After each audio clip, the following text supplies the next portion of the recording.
Have you ever entered a place that looked completely normal and yet something inside it felt absent?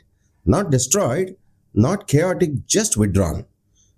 The streets are functioning, people are speaking, life is continuing, and yet the place no longer nourishes you. Like a garden where the flowers are technically alive, but no butterflies visit anymore. Or a home where everyone still lives together, but warmth has quietly left the rooms. That's exactly the atmosphere the Padma Purāṇa describes before the appearance of King Pṛthu. Not a world destroyed by flood or fire, but a world where nourishment itself has begun to retreat. Because the problem was no longer material, it was civilizational. The ruler he was completely disconnected from Dharma. The ruler, if he was disconnected, then all of the subjects follow what the king does. Yatha Raja Tatha Praja. Yeah. So that becomes a major problem for the whole of the civilization. And this shloka describes it. Sunitha nama tasyastu Veno nama sutah pura adharma niratah kami balavan vasudhadhipaha. There arose a king Vena, powerful but deeply given to adharma. In fact, that's an understatement. Mm-hmm.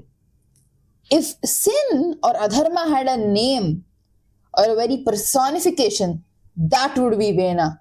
It doesn't merely describe political failure, his kingship under his rule. It describes spiritual corrosion.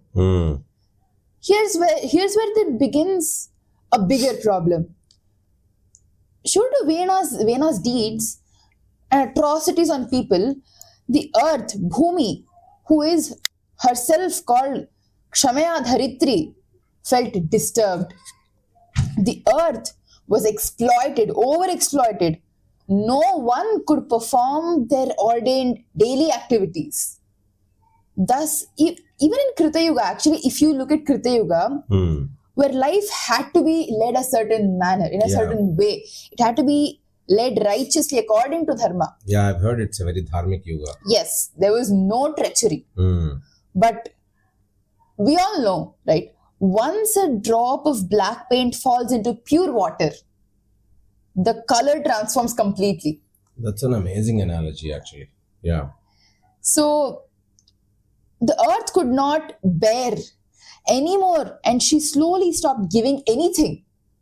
Crops, metal, anything you name. That is vital for our survival. And that's how depleted and weakened the world became. Imagine a world where the earth is just physically there, but she doesn't provide us with anything vital for our existence. That's a very scary scenario. Yeah. A sorry state to be in. That's such an important distinction because the text doesn't say the earth was destroyed. It says the earth stopped giving. It's like it nourishes like a mother, but then it stopped. Enough is enough. That line is really scary, actually. Like I said earlier, it's haunting because we usually imagine collapse as noise, a lot of cacophony, but this feels more like, silence, really. Yes, almost like the earth is quietly saying, I no longer trust the hands approaching me. Like she doesn't trust them. She's just withdrawing. No scream, no tension, just withdrawal. You know what's really bothering me here about this chapter? The Purana never says nature took revenge. It's subtler than that, almost as though the world itself lost enthusiasm. That's literally such a powerful way of putting it. Lost enthusiasm. Because everything still exists externally. The rivers are there, the mountains are there, the soil is there. But the willingness to nourish has just disappeared. Yeah, it's totally gone. It doesn't exist. And modern farming in many places use chemical overload, monocropping, relentless extraction in the present day as well. And initially, as we see, if you observe the math and all the finance part, initially yields increase. But over time, on the long run, soil loses fertility. Not only that, I love the way you said. microorganisms disappear.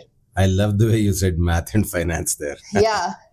Because that's all everyone cares about. Like we're the consumers, right? So we only know that. But what's happening deep inside is only being studied by the scientists. So when you look at that angle right there, land becomes dependent on artificial stimulation, right? And not only that, take the rivers that continue flowing but become dead. Like the earth is physically there, but she's not nourishing anyone. The best example. Yeah. So like I said, the natural willingness is not there. And this is why the rishis became so frightened. Yeah. Not merely because Vena was adharmic, but because his consciousness had begun affecting the relationship between humanity and existence itself. His consciousness or the lack of it. Yeah.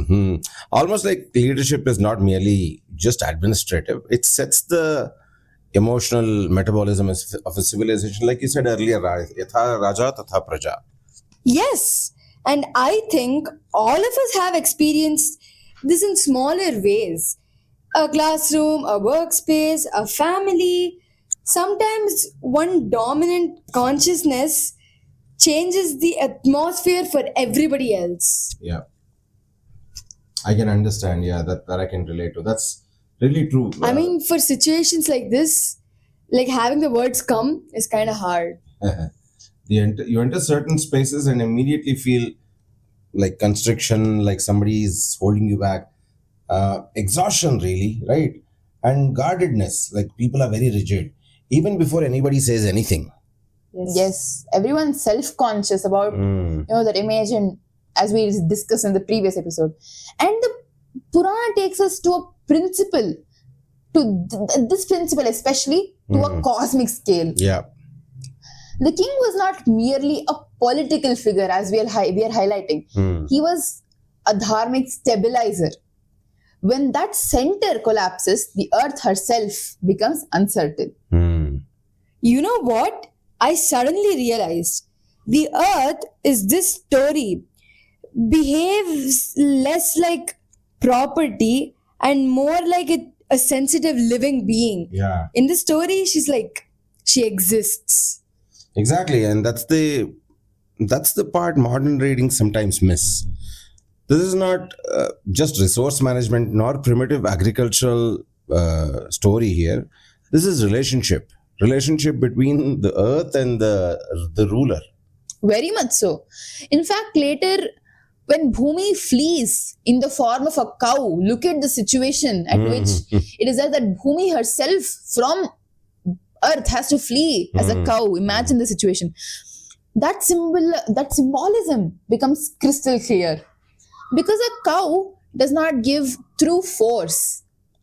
She gives through trust. Yeah, indeed. That may be one of the deepest civilizational symbols we have inherited, honestly. That nourishment responds differently to violence and reverence. Yeah, I mean, the reactions are totally strikingly different. Such a contrast between them. So now the rishis are standing before an impossible question, you said, right? Rishis are facing a dilemma, you said. Because Vena is clearly very destructive and he is very adharmic. But removing a king is not a small thing, right? It's in any world, not just Krita Yuga. I mean, even now, removing a ruler is supposed to be very alarming for everybody. Yes. Because, go ahead. It only happens in extreme situations. Especially when there are not many options for, like, you can't just pick rulers like that. Right. Even a bad ruler like Saddam Hussein, when the US removed him forcefully, Iraq fell into a lot of issues and US were blamed for it. So now I can understand the Rishi's dilemma here. Yes. Even though they are supposedly doing a good thing, zero ruler is alarming than a ruler they can manipulate. There could be a lot of ways this could go wrong. Yeah. Yes. But like you said, it's not at all possible. I mean, in this situation, it's very risky for that matter. Because the Puranas are actually very wary of disorder. Even an imperfect king, like you mentioned, was often considered preferable to total collapse, Yeah. zero king situation. Because once fear enters society, everything begins fragmenting very quickly. So there is no unity. King holds that unity, that control. And when everyone, it just becomes random. There's no rules in the society. That's how it becomes. Also, there's this question of anarchy, right? Not just fear, total carelessness. That's another extreme that can happen because nobody's there to oversee. People can do whatever they want. Yeah. And he had set an adharmic precedent. That's another scary sight. That's actually such a sophisticated point, honestly, because modern conversations usually reduce everything to good ruler versus bad ruler. Yeah. It's always like it's like IPL in Chennai versus RCB kind of a thing, okay? Yeah. But here, Winner or loser. winner or loser. But here, the rishis are terrified of both the possibilities. Caught between the devil and the deep blue sea. Exactly. See, if Vena remains, Dharma keeps decaying, right? But if the throne disappears entirely, society may descend into chaos, like I said, right? Anarchy, chaos, and maybe fear also. So that they're trapped between corruption and collapse here. And that's why the text becomes almost surgical at this point. The rishis do not act emotionally. That is the major differentiation, the differentiator. They act with enormous reluctance And caution. and this power comes to them due to tapas Yeah. and meditation, because Yeah, absolutely. in this situation where the whole world is at stake, this is a very vital decision, and you need to reconsider, and with a lot of stability and peace in the mind, you need to take it. अनुनीतोऽपि न ददाव शुद्धात्मा भयं ततः शापेन मारयित्वैनम् अराजकभयार्दिताः. Even after repeated appeals, Vena refuses transformation. So they didn't directly go for remove him. They tried their best. Could anything be done? No. To convince him. To convince him, right? Because everyone needs a chance, right, to transform. But no, he refused to their requests and appeals, and only then do the rishis intervene. But notice something very important here. Even after removing him, they are still afraid. They killed him through a curse, basically. Yes. Yeah. That line really stayed with me because it means the story is not celebrating destruction. They're not like, it's a grieving necessity. They don't have a king now. It's all chaos. Yeah, that's profound. That's that statement that you made. It's grieving it's grieving necessity. When grieving necessity is a very profound statement, actually. Sometimes civilization reaches a point where every available choice carries pain. Yes. And the Purana doesn't hide that discomfort. They don't celebrate victory. Yeah, they don't just go yay, we got our king down.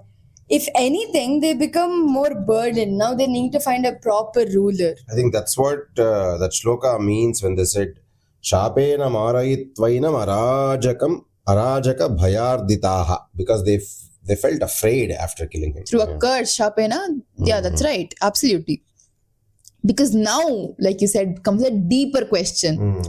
How do you restore a society whose very center has become poisoned? It's just not a normal society. It's even become poisoned. So now what do you do? And the answer is extraordinary. It says they churn. Again, churning. This is wonderful. See, this image is astonishing because churning appears again and again, because we saw from our first episode. In our sacred text, this keeps happening because churning is a very important process. Ocean churning, mind, tapas itself is churning, right? Civilization itself is being churned here. Yep. Yes, almost as if the rishis are searching for something still salvageable inside the ruin. Like they can bring it to life. That's why the rishis are very great. Exactly. And here's something very psychologically honest here. The first thing that emerges is not light. It is darkness. Just like hala hala there. In the sense, we get hala hala in the first version. This is similar to that. We get the poison first here. Yes. That feels, really realistic, true to life. Yeah. Because whenever we try to heal anything seriously, a person, a family, a society, the hidden poison usually surfaces that first. Yeah, indeed. If you look at it deeply, that's what happens. And even if we look at this situation, there is the emergence of Nishada. Yeah. The shadow exists first from Vena's body. So they actually, when we mentioned churn, they churned Vena's body. From the left hand. From the left hand emerged this Nishada or shadow. That is like what we discussed, the hala or the bad element from his body. Yeah. And only then can restoration begin. The tamas-filled, rajas-filled Nishada comes out first. Or a bunch of Yavanas come out first, like the Padma Purāṇa says. So, see, what I appreciate here, the Purana refuses cheap optimism. It doesn't say everybody suddenly became great, right? Everybody became wise. No, the darkness had to be acknowledged. First of all, it had to be found and then acknowledged, separated, and then it had to be named so that nobody touched that particular darkness. That's so important because otherwise, spirituality becomes performance. Yeah. Not transformation, it becomes performance. Indeed. And then from Vena's right arm, something entirely different emerges. Any guesses? It has to be the sattvic angle, right? Like a savior kind of a thing. Yeah, because now the bad element has come out. You're thinking in the right angle. And that's what it is actually. Not hunger, not confusion, not violence, not anything negative, but radiance. Utpanno dakshinaadhastat sadhanuhu sasharogadi divyatejo mayah putraha saratna kavachangadaha. A luminous being arises, bearing bow, arrows and mace, not merely a warrior, a restorer. That's such an important distinction because Pṛthu doesn't arrive with the energy of conquest. He arrives carrying responsibility of a ruler. I kind of feel sorry for him because as soon as he's born, he needs to be responsible. Almost like someone suddenly inheriting the emotional burden of an exhausted world. Yes. So now comes the moment that completely transforms the story, right? Because Pṛthu ascends the throne, looks upon the world, realizes something terrifying because it all looks suna shunya everywhere, right? So now the earth is no longer nourishing civilization. And I think he goes into tapas. That's what I remember. Mostly everyone does that. Tulsi, Parvati, everyone needs to do that for getting to some point, especially in Krita Yuga. Now, Priya, the one question I want to ask you is, this guy is Vishnu Amsha, right? Yes. Okay. Now I understand why Shama is saying Tulsi went into tapas, because she's Lakshmi Amsha. Even she did immense tapas, and I don't think in the creation anybody has done that kind of tapas. And this guy is Vishnu Amsha. He does tapas on Vishnu. Yes, and even if you look at it at another, in another angle, one thing you should appreciate the most is he is Vishnu Amsha. He's already born with purity and power. He doesn't have to do tapas, but still he wants to do tapas because he wants to get that ability through the human form. Yeah. This was the question Shama had asked last time. Because if she was already great, why did she have to do tapas? Exactly. Is what she had asked. Yes, the text says Vedic recitations had weakened. Yajna rhythms had faded. Dharma itself had become thin upon the earth. Not erased, but weakened. That's such an important point, honestly, because the Purana isn't describing instant apocalypse. It's like, it's not everything's collapsing or anything like that. It's describing gradual, basically depletion. It's like slowly falling. Almost like when meaning slowly drains from a culture, the whole meaning is gone. Culture doesn't have a leg to stand on, right? So it's like an animal without legs. People continue functioning, but the inner core is weakening. It's taken. And you know what? Pṛthu realizes something very important. If this continues, society may survive physically, but only for some time, but not spiritually. And in Krita Yuga, spiritual existence played a very major role. People cared about it. It was very important. It was not as easy as Kali Yuga. So now I think the king does something very startling, right? Is that Yes. correct? Strong move. वेद्धुमेवोद्यतः कोपात् शरेणामितविक्रमः ततो गोरूपमास्थाय भूः पलायितुमुद्यता. Filled with fierce resolve, Pṛthu raised his bow towards the earth, and Bhūmi takes the form of a cow and flees. That imagery is just beautiful. Yeah. I mean, it's surprising and it's wondrous. Yeah, it honestly actually shook me when I first encountered it. Because she doesn't resist. She doesn't attack. Yeah. She runs. She She flees. doesn't become a tigress or a lioness. she becomes a cow. Yeah.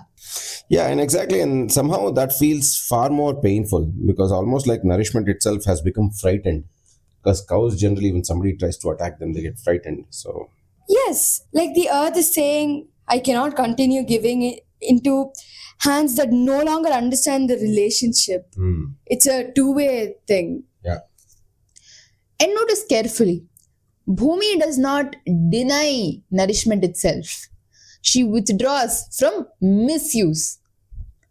That distinction is very important. Yeah, that's the art. Take a current day crisis that we're facing. Like a garden where the flowers are technically alive, but no butterflies visit it anymore. In many regions, flowers still bloom, fields still exist, yet pollinators decline dramatically.